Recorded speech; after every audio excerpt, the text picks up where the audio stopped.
No, no, no, no, no.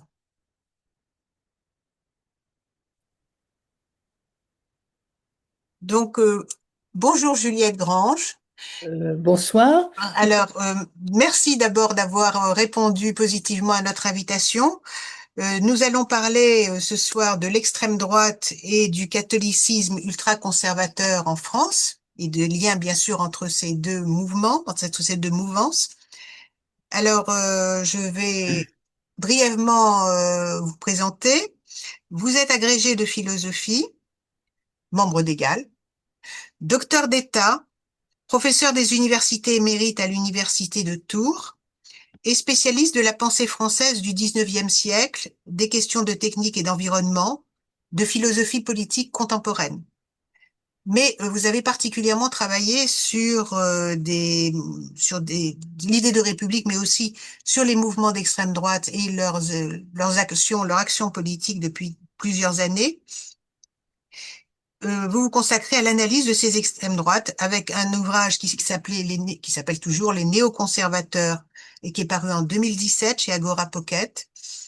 Et il y a un nouvel ouvrage qui est prévu, dont la sortie est prévue le 4 septembre, si mes souvenirs sont bons, et dont je ne connais pas le titre. Ça s'appelle Extrême tension. D'accord.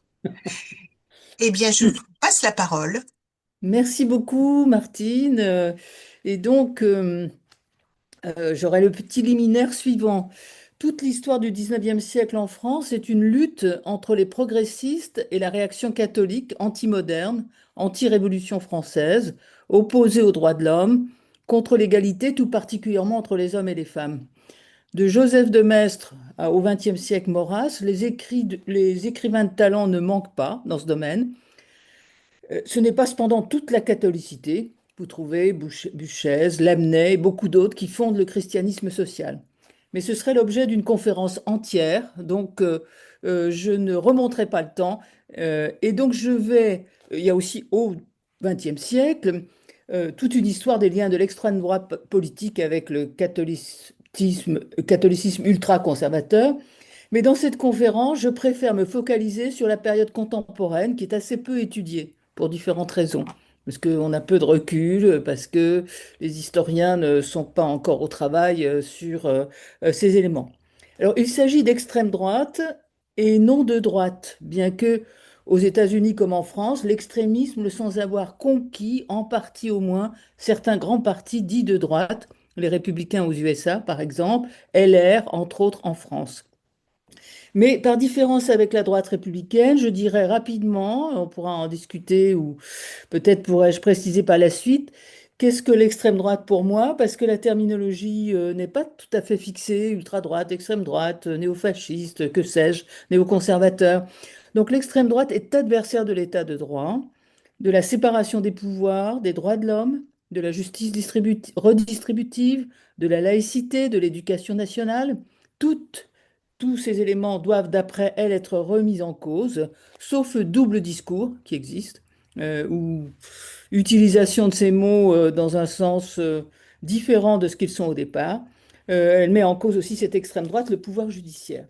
Il s'agit d'un ensemble de partis, d'organisations et de personnes qui longtemps étaient relativement restreints et qui n'avaient pas vraiment pignon sur rue dans la vie politique française. Enfin, qui avaient pignon sur rue, mais de manière relativement limitée. Alors, je présenterai mon exposé en trois parties. Euh, la, euh, la fixation aux États-Unis au début du XXIe siècle d'un certain nombre d'éléments ultra-droitistes, l'essaimage en Europe et enfin la situation actuelle avec le mouvement charismatique en France et les nouveaux partis que nous avons eu le plaisir de voir apparaître, Reconquête et Identité Liberté, entre autres. Pour comprendre le retour dans le champ politique de convictions religieuses, il faut faire un retour par les États-Unis du début du XXIe siècle. Les valeurs familiales entendaient celles de la famille traditionnelle avec l'autorité paternelle, la mère vouée à l'élevage des enfants, le refus de l'IVG et de la contraception sont devenues omniprésentes dans le public et les campagnes électorales, surtout locales, aux États-Unis. Une des racines de ce retour, les États-Unis étaient un terrain fertile, hein, beaucoup plus qu'en France pour cette idéologie, c'est les Born Again Christians en particulier, des personnes supposées sans pratique religieuse ou n'ayant qu'une connaissance très peu approfondie des textes et des dogmes, qui, à la suite d'une sorte d'illumination, se convertissent soudainement et mettent en pratique les commandements chrétiens, sortant par exemple d'addiction ou de style de vie très libre. C'est par exemple le cas de George W. Bush, par exemple. Les born-again chrétiennes associent politique et religion. Il ne s'agit plus pour les croyants de vivre leurs convictions, mais de promouvoir les valeurs chrétiennes rigoristes au plus haut niveau de l'État, de provoquer l'échec électoral des candidats modérés sur ces questions, de convertir l'ensemble de la société. Le devoir du chrétien évangéliste étant d'évangéliser et de convertir à son tour. Donc, pour ces chrétiens, l'Amérique est l'instrument de Dieu, le fléau de Dieu, et les hommes politiques doivent être conformes à cette mission. Donc, ils vont exercer un contrôle sur les hommes politiques qui sont candidats et ensuite essayer de mettre sur orbite leurs propres candidats. D'ailleurs, l'un d'entre eux vient de réussir brillamment assez récemment. Alors, les born-again ne sont qu'une partie des adeptes des mouvements évangélistes charismatiques. Qu'est-ce que les mouvements charismatiques? Ça vient de charisme. Donc, sont dits charismatiques les groupes de fidèles qui fondent leur foi sur une expérience spirituelle fondamentale. Ça s'appelle l'effusion de l'esprit. Donc, un jour, un moment, à la suite d'un prêche, d'une illumination, même dans une situation banale, le Christ ou l'Esprit saisit la personne qui ne croyait en rien, et tout d'un coup, cette illumination, euh, cette présence de l'Esprit Saint dans le corps, donc, de chaque fidèle à un moment crucial, d'où évanouissement, glossolalie, une sorte de délire dans des langues qui n'existent pas, guérison soudaine, etc. Donc, c'est le propre des mouvements charismatiques. Les charismatiques pratiquent une lecture littérale des textes de la Bible. Autrement dit, si on dit que le Christ est sorti de son tombeau, il est vraiment sorti de son tombeau, même dans de la factualité. C'est alors, on peut leur objecter la disparité des évangiles, la complexité de rédaction des différents livres de l'Ancien Testament, des questions des historiens, mais non, pour eux, la Bible, qu'ils simplifient évidemment dans des catéchismes, un peu comme les témoins de Jéhovah ou d'autres, c'est un discours unique et littéral qui donc doit être appris comme un catéchisme et mis en œuvre de manière concrète et simpliste. Il prévoit le retour en gloire du Christ sur terre dans un moment apocalyptique. Alors, il y a énormément de textes sur cette question, mais ça paraît quand même tellement loufoque dans l'Amérique contemporaine qu'on se dit l'apocalypse. Oui, mais enfin bon, est-ce sérieux? En fait, il y a un moment apocalyptique, nous sommes dans l'attente de ce moment apocalyptique, à la fois destruction du mal et salut des croyants, à dimension politique. C'est cela qui est particulier dans ce cas-là. Parce que les mouvements apocalyptiques, il y en a toujours eu, des mouvements sectaires aussi, des évangélistes fondamentalistes également, littéralistes, mais ici, c'est la dimension politique qui est neuve. En tout cas, à ce degré-là, elle est neuve. Les fondamentalistes évangéliques américains longtemps vivaient à l'écart de la société dans des communautés restreintes où justement on pouvait mettre en œuvre la littéralité, parce ce qu'ils considéraient comme la littéralité des principes évangéliques et bibliques. En ce qui concerne le rôle de la femme, la communauté amish est un exemple extrême. Donc vivant, pourquoi pas, leur foi dans des communautés restreintes. Ce qui change au XXIe siècle, c'est la volonté issue d'un supposé commandement divin d'imposer les valeurs à la société. Autrement dit, de sortir de communautés restreintes pour que l'ensemble de la société toutes personnes confondues, toutes origines confondues, donc mettent en œuvre ces valeurs. Évidemment, ils s'opposent d'une manière particulièrement aiguë aux droits des citoyens homosexuels.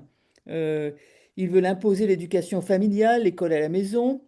Euh, Évidemment, ils sont anti-avortement, anti-soins de fin de vie, anti-contraception. Ils veulent que l'enseignement du créationnisme soit au moins à parité de l'enseignement avec le darwinisme. Tous ces traits et mots d'ordre vont se retrouver de l'autre côté de l'Atlantique alors qu'ils ne sont pas, ils ne font pas partie tellement de la culture, en partie, très peu. Mais ils sont quand même ils ont toujours été très minoritaires en France et en Europe. Donc c'est ce qui change. Il n'y a pas de débat, mais un combat.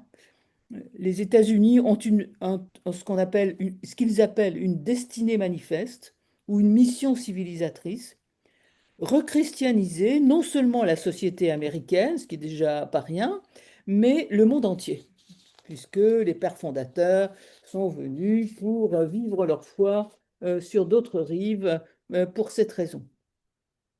La culture libérale et progressiste doit s'effacer, d'où la sympathique campagne actuelle contre les universités d'ailleurs.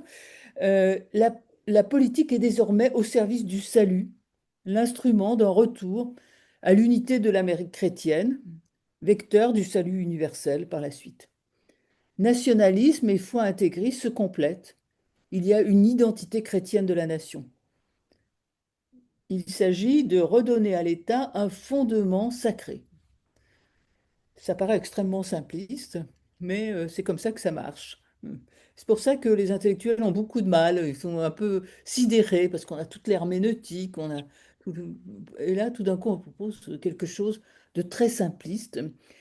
Cette croisade, par ailleurs, impose l'évangélisation de rue, c'est-à-dire il faut vraiment aller au contact des personnes et donc les convaincre de se convertir. Le téléévangélisme et puis un très intense militantisme sur Internet, avec beaucoup de relais et beaucoup de talent.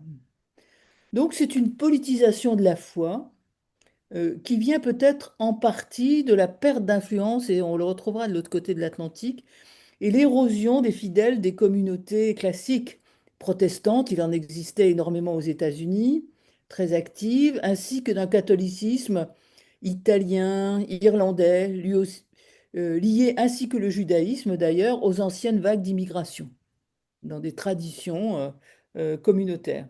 Ceci décroît, voire même s'efface depuis le début du XXIe siècle.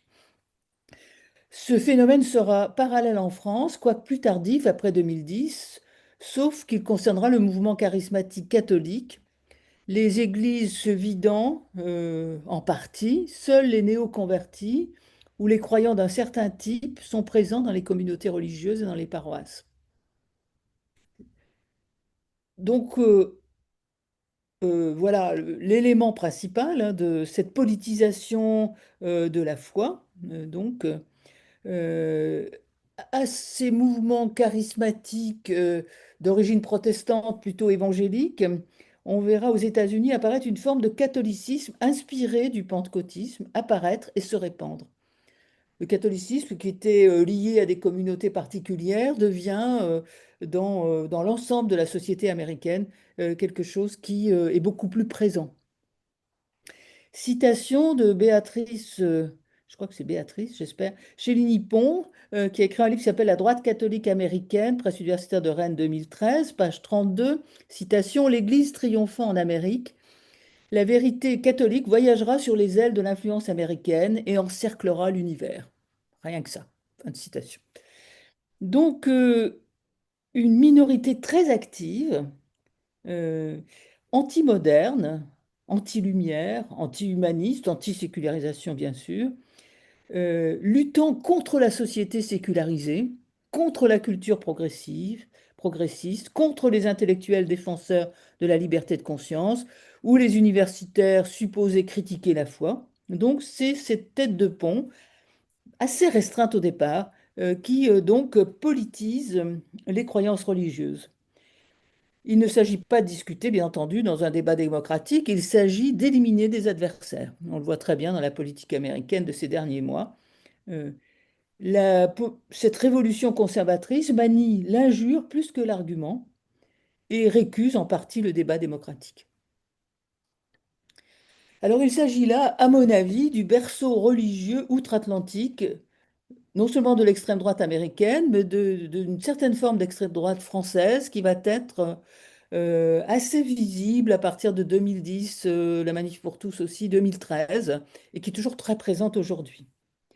Alors le Tea Party aux États-Unis est sans doute l'une des expressions politiques les plus intéressantes euh, dans la mesure où ils vont mettre en œuvre quelque chose qui va se répandre ensuite, c'est-à-dire un investissement des médias et des moyens de communication.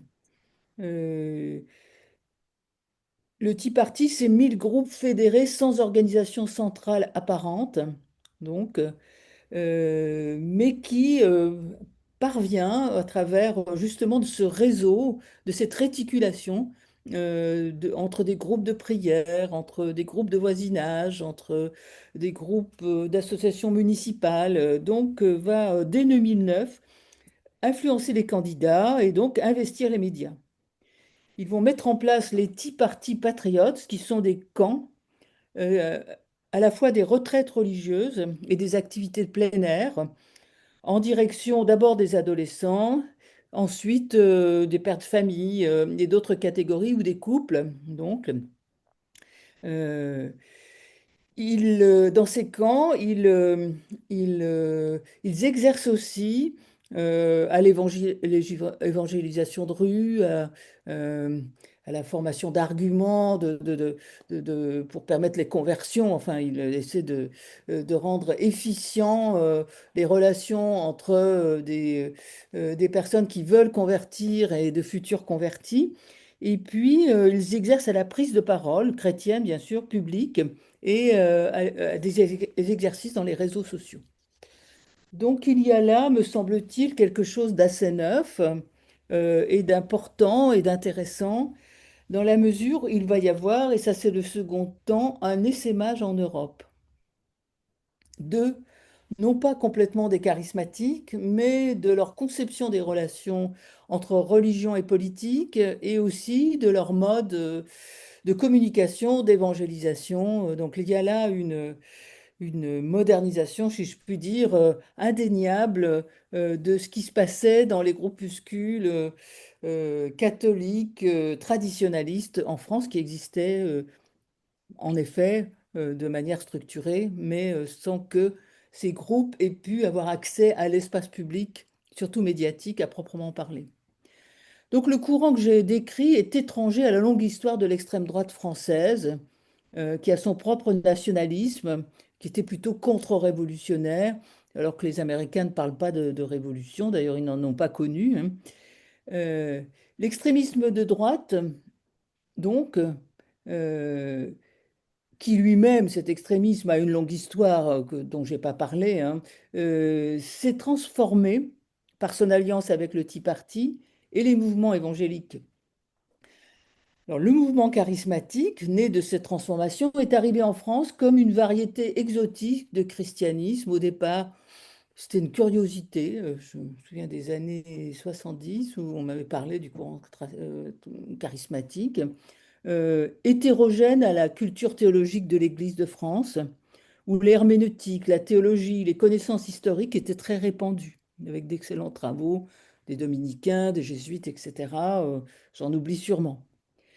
Du fait de l'éloignement d'un certain nombre de catholiques de la pratique religieuse et des paroisses, les communautés charismatiques se sont trouvées en extension dans l'ouest de l'Europe et ont pris de l'importance dans l'Église elle-même et servi d'incubateur à la politisation alors, continentale de la religion catholique, en particulier en 2012-2013 lors des manifestations contre le mariage pour tous en France. La manif pour tous, puissance commun.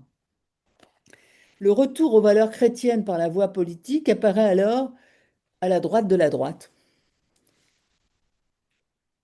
Les croyances dont il est question sont intégristes Alors, je vais dire ce que c'est que l'intégrisme pour moi tout de suite, parce qu'intégriste, ça peut vouloir dire bien des choses. Et les convictions politiques extrémistes. Donc, les croyances sont intégristes et les convictions politiques extrémistes. Il s'agit moins d'une recherche spirituelle ou d'un mouvement religieux que d'une démarche politique. Alors, qu'est-ce que l'intégrisme? Je dirais que c'est différent du traditionnalisme, et je dirais tout à l'heure ce qu'est le traditionnalisme. Et Émile Poulain, qui est un historien des religions, euh, plutôt catholique lui-même, cependant très exact et formidablement précis, écrit dans Intégrisme et catholicisme intégral en 1969, page 78, citation, qu'est-ce que l'intégrisme?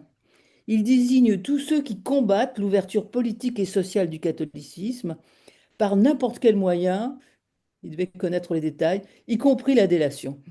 Plus tard, les adversaires de toute ouverture qui confondent, et ça c'est une très belle formule, plus tard les adversaires de toute ouverture qui confondent la dévotion au passé et la fidélité à l'éternel. Fin de citation. Donc l'intégrisme, c'est quelque chose d'assez particulier, donc c'est un combat politique contre l'ouverture sociale du catholicisme par n'importe quel moyen.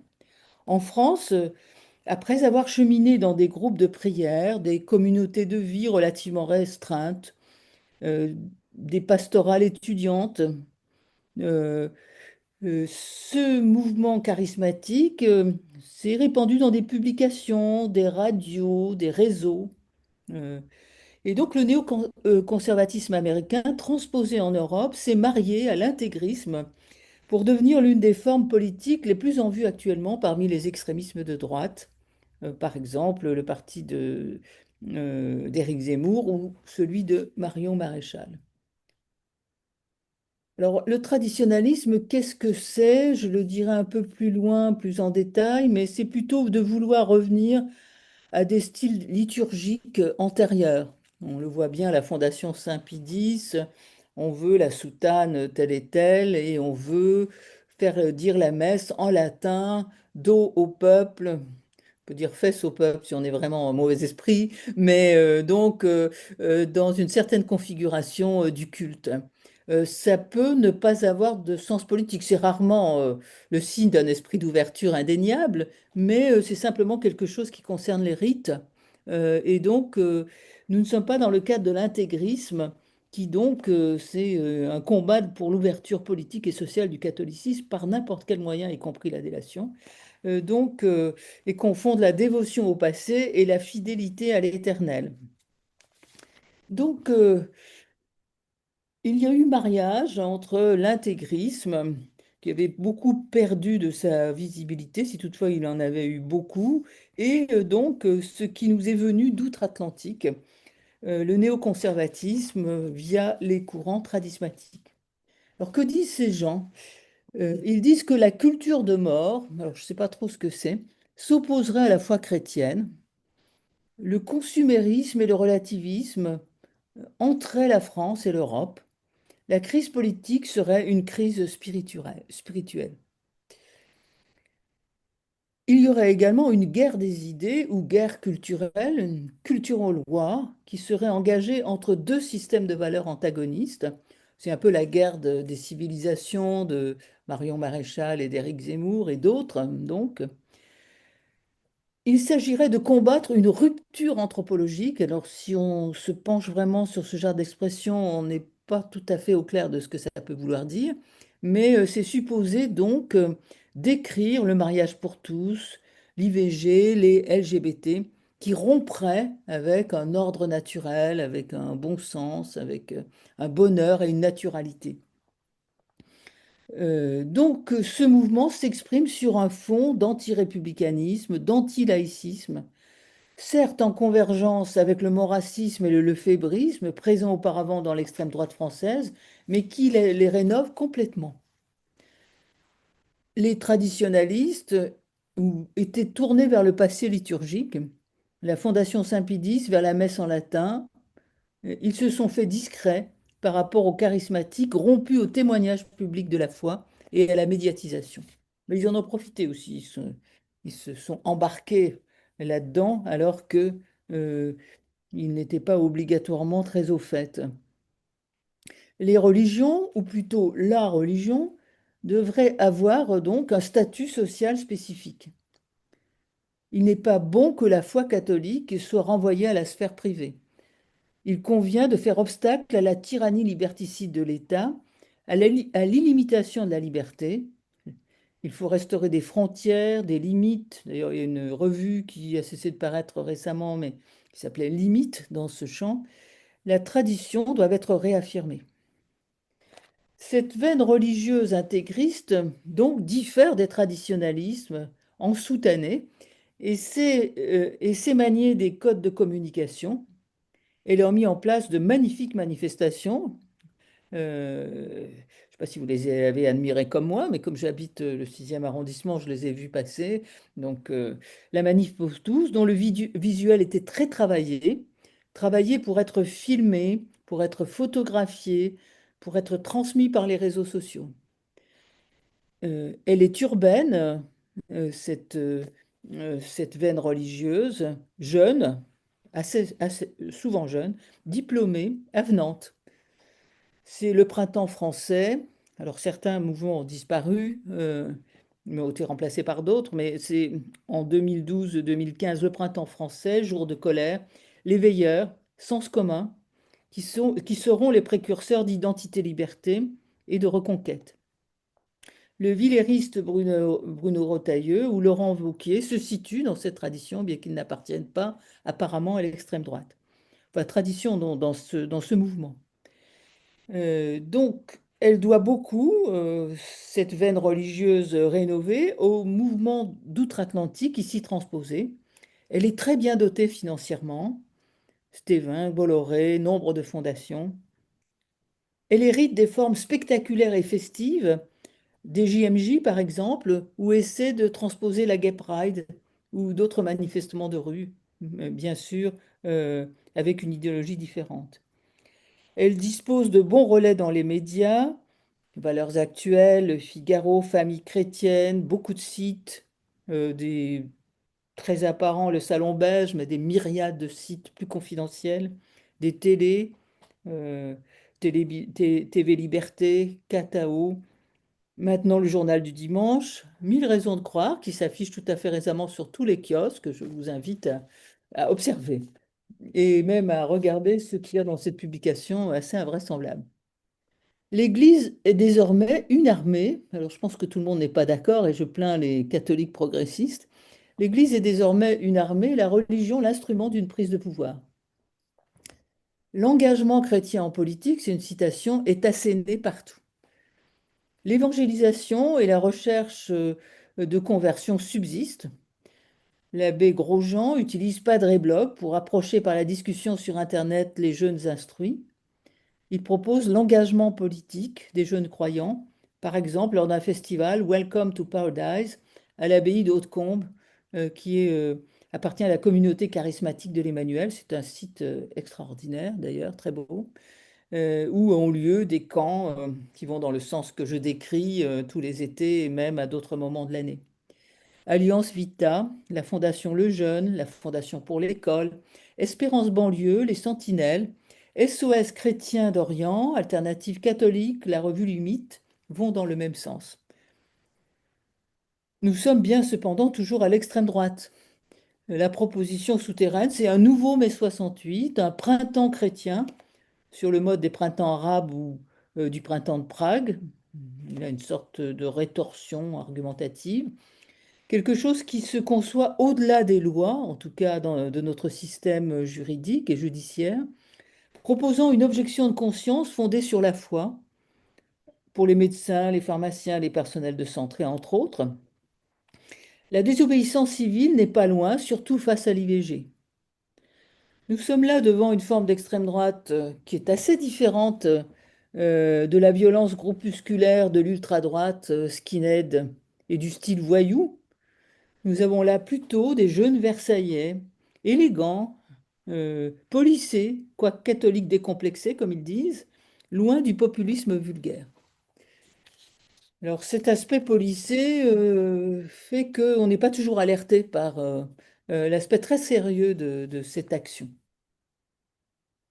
Alors c'est le mouvement charismatique, donc en France, ce sera ma troisième partie, qui est l'instrument politique.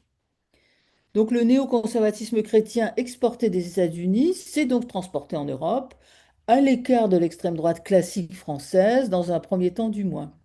Le renouveau charismatique sur le continent européen alors a servi de ciment à cette rencontre entre un mouvement religieux conçu dans un pays protestant et une tradition, anti-moderne certes, de l'Église catholique dans notre pays. Alors le mouvement charismatique, il est né en Californie, dans un milieu protestant. Il s'est exprimé en langue française dans les années 90 pour la première fois, donc il vient de loin. Donc il y a des pentecôtistes catholiques depuis à peu près ce moment-là.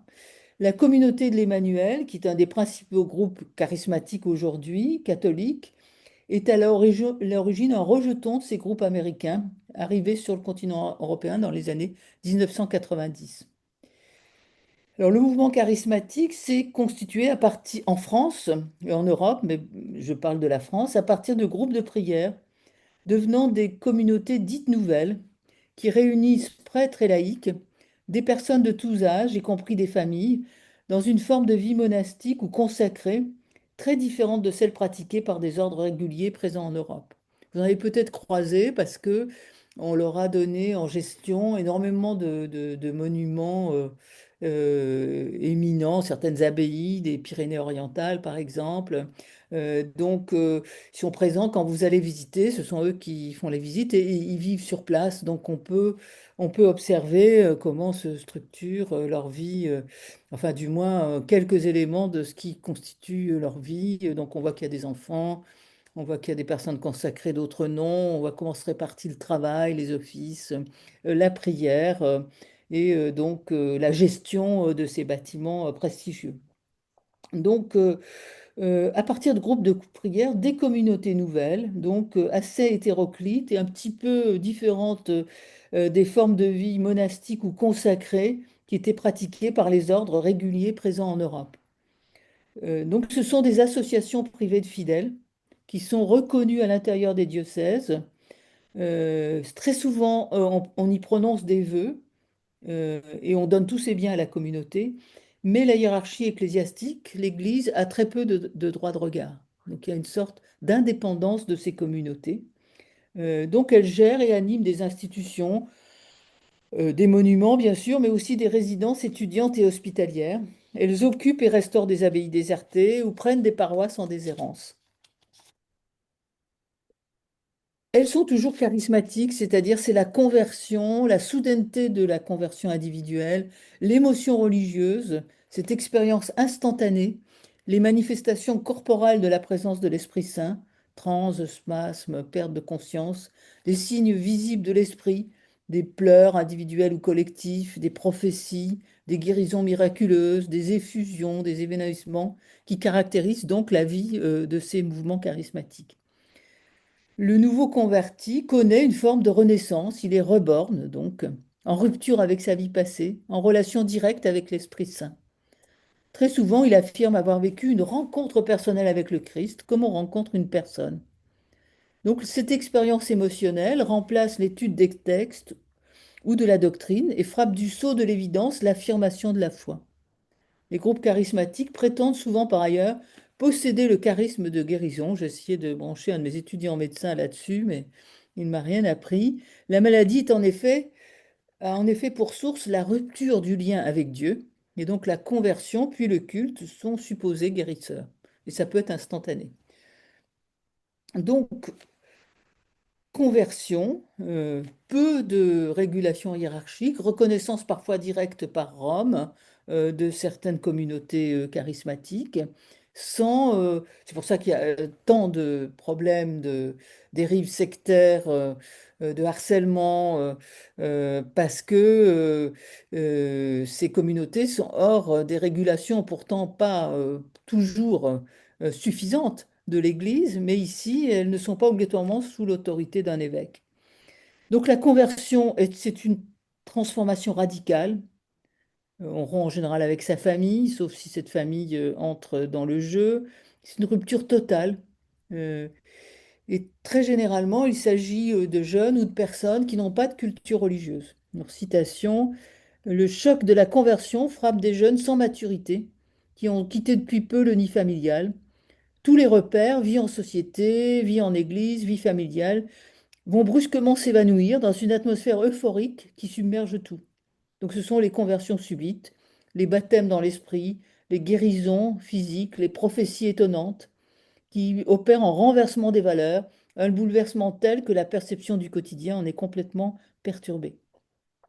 Donc ces évangélisateurs des communautés de charismatiques qui vont jouer un rôle politique recrutent en quelque sorte des individus vierges de connaissances religieuses approfondies par une catéchèse très littéraliste donc, et très émotionnelle, simple quant au contenu doctrinal. Donc les convertis deviennent par conséquent rapidement des missionnaires prédicateurs. Ces personnes fragiles, désorientées, parfois peu socialisées ou en difficulté, vont s'engager politiquement et religieusement d'une manière totale en quelque sorte. La présence de l'esprit dans ces mouvements charismatiques est tangible. Ainsi, 3000 fidèles se réunissent à Paris en 2009 et le journal Le Monde en rend compte ainsi. Des corps se sont affaissés dans les travées du palais omnisport de Paris-Bercy, d'autres sont entrés en transe, les mains tendues, paumes ouvertes vers le ciel, les yeux clos. Un homme étendu sur le sol, une Bible posée sur le ventre, a été agité de soubresauts, tandis qu'un rire secouait son visage. Des inconnus se sont enlacés, des hommes sanglotaient dans les bras des femmes et inversement. En résumé, alors là c'est un article de Jean-Paul Willem, qui est un spécialiste de l'histoire religieuse, dans un article sur le pentecôtisme dans l'archive de sciences sociales des religions. Citation, l'expérience émotionnelle de la présence divine et son efficacité à travers la glossolalie, la guérison, la prophétie, la référence à la Bible et le caractère professant du groupement religieux, c'est-à-dire le type de la church qui n'admet comme membre que des convertis et attend de chacun qu'il soit un évangélisateur, nous apparaissent les trois événements fondamentaux de cette expression du christianisme. Chacun de ces trois composants pris isolément n'est pas caractéristique du pentecôtisme. Ce qui lui est spécifique, c'est leur combinaison. Fin de citation.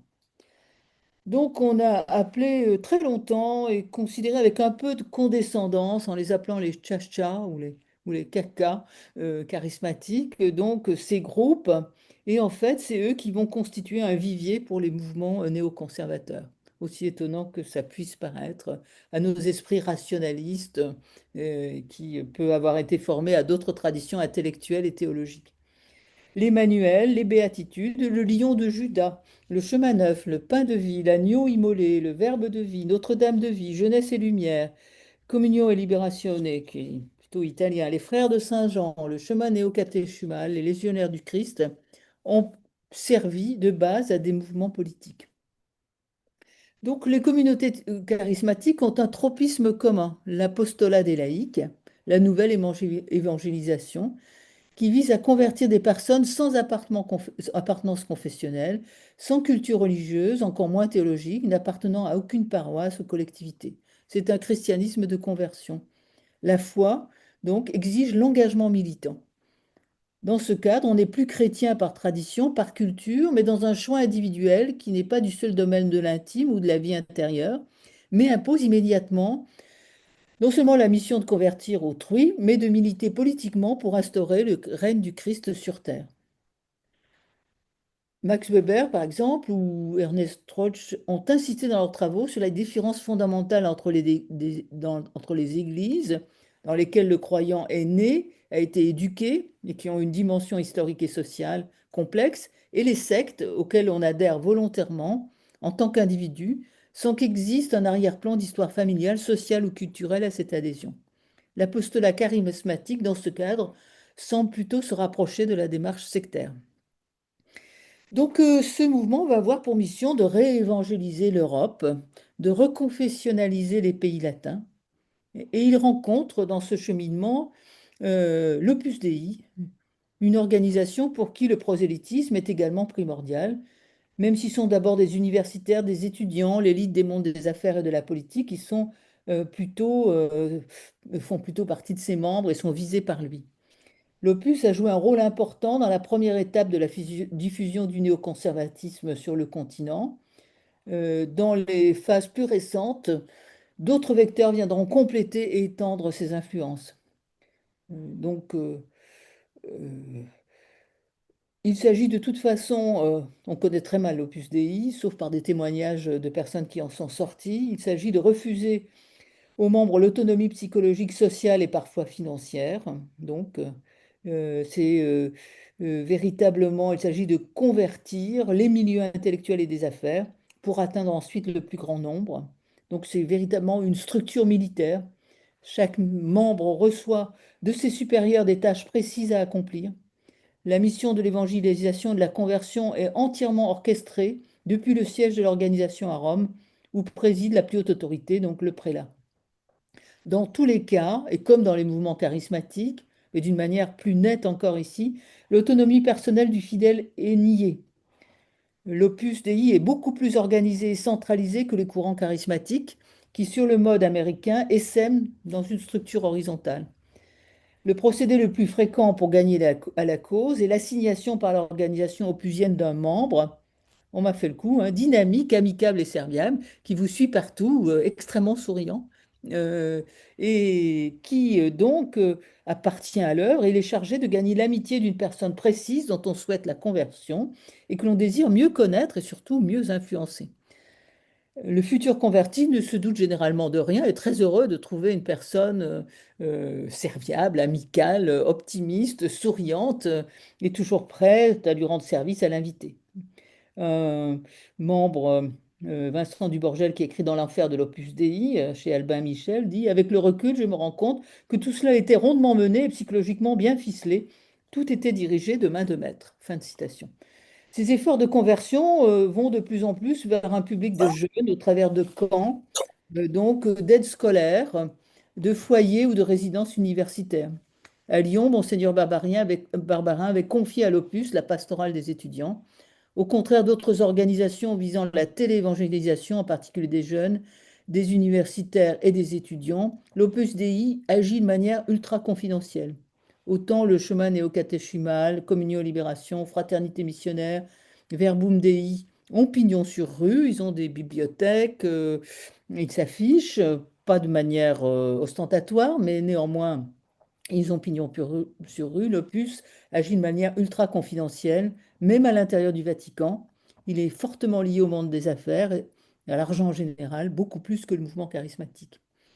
C'est plus directement aussi qu'il a tenu sa puissance à un certain moment du Vatican lui-même, Jean-Paul II et Benoît XVI, qui furent les artisans de sa légitimation. J'ai toute une bibliographie, si ça intéresse quelqu'un, sur ce sujet. L'Opus a joué un rôle fondamental dans l'expression et la diffusion du néoconservatisme, dans la mesure où ce mouvement de catholiques laïcs agit dans la société civile, surtout auprès des élites. Donc, je ne voudrais pas être trop longue, mais j'apporte encore quelques éléments. Le fondamentalisme, donc, des groupes charismatiques impose ce rapport militant, professant, convertir les personnes, imposer la vérité chrétienne au monde. Voilà les objectifs. Cette conviction radicale ne se propose que très rarement l'action violente ou militaire, mais se part d'un étonnant pour des chrétiens rejet d'autrui, du pluralisme, de l'écuménisme qu'on est habitué à trouver plutôt dans les extrémismes politiques.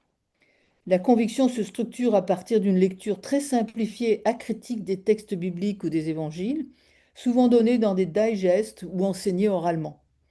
La pratique religieuse régulière est exclusive d'autres appartenances, et ça c'est assez important. Le fait d'être paroissien, autrefois et toujours j'espère, n'excluait pas ordinairement l'engagement ou l'intégration à d'autres réseaux associatifs, militants, professionnels, étrangers à la pratique religieuse. Ici, dans le courant charismatique, l'essentiel des rapports de sociabilité, je l'ai vu chez certains de mes étudiants, passe par le groupe charismatique ou opusien, qui gère ainsi l'appartenance militante, les convictions politiques, les vacances et les loisirs, les camps, les rencontres, les retraites, avec parfois des phénomènes d'assujettissement sectaire. Les moyens d'information, radio, télé, blog sont eux-mêmes dédiés, les lectures ou contacts contrôlés. L'individu n'a pas de liberté personnelle, encore moins de liberté de conscience. Il s'en remet à Dieu, c'est-à-dire au groupe communautaire ou à ses leaders qui dirigent toute sa vie quotidienne et sociale en même temps que sa vie religieuse. La dépendance peut être également économique, car beaucoup abandonnent leur emploi en entrant dans une communauté de vie. À ceci se sont ajoutés, lorsque la thématique politique longtemps absente s'est imposée dans ces groupes ces 15 dernières années, disons, des phénomènes propres aux extrémismes. Citation, donc dans Extrême France de Fiammetta Werner, citation, leur principal objectif semble bien d'offrir une véritable famille de substitution afin d'assurer à l'individu recruté le transfert des mécanismes de la solidarité familiale vers le lieu d'appartenance politique. Fin de citation. Ces communautés sont souvent opposées à la vie démocratique, en théorie comme en pratique. Donc, elles fonctionnent de manière totalisante. Citation, le paradoxe du renouveau charismatique est que ce soit précisément sous couvert de l'esprit, au nom de l'esprit, donc, que se recompose et se redéploie à l'échelle de l'Église et dans un climat d'effervescence tout un système de dévotion et d'adhésion donc qui recycle nombre de fidèles et les place dans un système d'aliénation partielle qui n'en finit pas d'attenter à leur autonomie. Fin de citation. Donc, ces mouvements considèrent qu'il existe un ennemi idéologique, la démocratie par exemple, ou le progressisme, ou la laïcité, qui est parfois assimilé au diable que chasse l'esprit dans la nouvelle évangélisation. Cet ennemi est supposé menacer la foi et l'ordre social. Par ailleurs, ces communautés ne sont comparables à aucune forme de communauté religieuse, comme elles eurent au départ peu d'attaches avec les églises et doivent leur prospérité généralement à des gourous ou leaders, souvent de fortes personnalités et souvent, et heureusement peut-être, ou hélas, actuellement sous le coup de diverses poursuites judiciaires. Donc, les courants charismatiques, du fait de leur succès aussi et des vocations qu'ils génèrent, ont eu la faveur du Vatican, donc, euh, ont été tolérés, supportés. Rien, rien, euh, rien ne leur a été reproché, ils n'ont pas été contrôlés. Donc, ça me paraît assez significatif, donc, et difficile à identifier, que ce soit donc la transposition de mouvements américains sur le continent, dans ces groupes qui correspondent assez peu à notre tradition théologique et religieuse. Donc, qu'il s'agisse là des vecteurs de ce que seront reconquête ou identité-liberté. Mais si l'on examine donc le vocabulaire et les propositions de ces partis politiques, dans le discours de Marion Maréchal, par exemple, nous trouvons tous les éléments de langage, une partie des éléments de langage, en tout cas, une conception de la religion, une conception des relations entre religion et politique, une même aversion pour les mêmes choses, ici peut-être exprimée d'une manière plus normée, plus élégante et plus acceptable. Donc après l'échec de mai 2013 et la disparition, l'explosion du mouvement La Manif pour tous et des veilleurs, beaucoup d'idées sont passées, d'idées politiques sont passées par les universités d'été de la Sainte-Baume, euh, ou alors dans justement des universités de groupes charismatiques à Paray-le-Monial, la communauté de l'Emmanuel, à l'abbaye d'Hautecombe, d'innombrables colloques et sessions ont interrogé ou prescrit l'engagement politique des jeunes catholiques. Donc tous n'appartiennent pas bien sûr à des communautés charismatiques, mais disons le vecteur idéologique, ce sont les communautés charismatiques. Il s'agit de reconfessionnaliser l'espace public, de sauver l'Europe ou la France de la décadence due à l'oubli des racines chrétiennes. Il s'agit d'inscrire la loi de Dieu dans le droit. Donc, les catholiques doivent s'engager en politique, la laïcité doit être repensée, la démocratie redéfinie, c'est-à-dire différenciée de l'état de droit et du suffrage universel. Donc, les cadres des mouvements issus de ces groupes, donc, euh, sont les leaders des partis politiques que j'ai cités. Donc nous sommes ici devant une extrême droite peu connus des historiens, des théoriciens ou des politistes qui se sont consacrés à l'histoire ou à la compréhension de l'extrême droite. Euh, Et évidemment, ils ne sont pas les seuls euh, à structurer l'extrême droite confessionnelle qui veut, de manière plus euphémisée, dans les partis politiques de Marion Maréchal et de Zemmour, veut rechristianiser l'Europe. C'est plus euphémisé, mais donc ils sont, à mon avis, à l'origine et à la source de ces argumentaires partisans. Évidemment, ces partis fédèrent, comme tout parti politique, des courants divergents et hétérogènes. Donc il n'y a pas d'unité ou même de cohérence à ce que propose Reconquête ou Identité-Liberté. Donc, je vais peut-être m'arrêter là parce que ça fait pratiquement 1 heure que je parle et à cette heure-ci, par cette chaleur, je risque de vous endormir, hein. Mais je suis heureux d'avoir attiré votre attention sur ce filon d'extrémisme qui est peu perçu parce que il s'exprimait longtemps de manière relativement souterraine.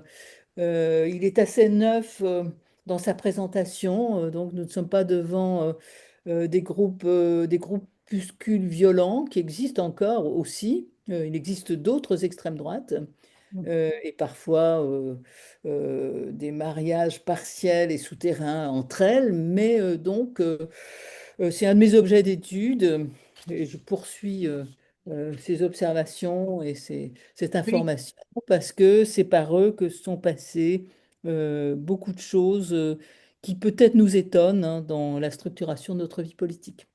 Merci de votre attention Merci. indulgente. Merci Juliette. Ce que je voudrais comprendre, c'est que là, manifestement, les partis les plus extrêmes, on va dire celui de Marion Maréchal et Reconquête de Zemmour, sont complètement inféodés à ces mouvements. Mais quand on se rapproche davantage de la droite non extrême, on va retrouver, si j'ai bien compris, des personnalités qui elles-mêmes sont investies auprès de ces mouvements, mais c'est moins général que dans le cas des deux partis extrêmes qu'on vient de citer. Tout à fait. Je pense que Laurent Wauquiez ou Bruno Retailleau, l'un et l'autre quand même catholiques militants. Oui. D'abord, en tant qu'homme politique de premier plan, je pense qu'il peinerait à faire étape très publiquement d'un certain nombre d'éléments de langage, donc c'est un peu plus euphémisé. En plus, ils ont des responsabilités, donc l'attitude de militants charismatiques, individualisés, individus dans des groupes est évidemment beaucoup plus nette. Faire de la politique, c'est aussi un art des compromis.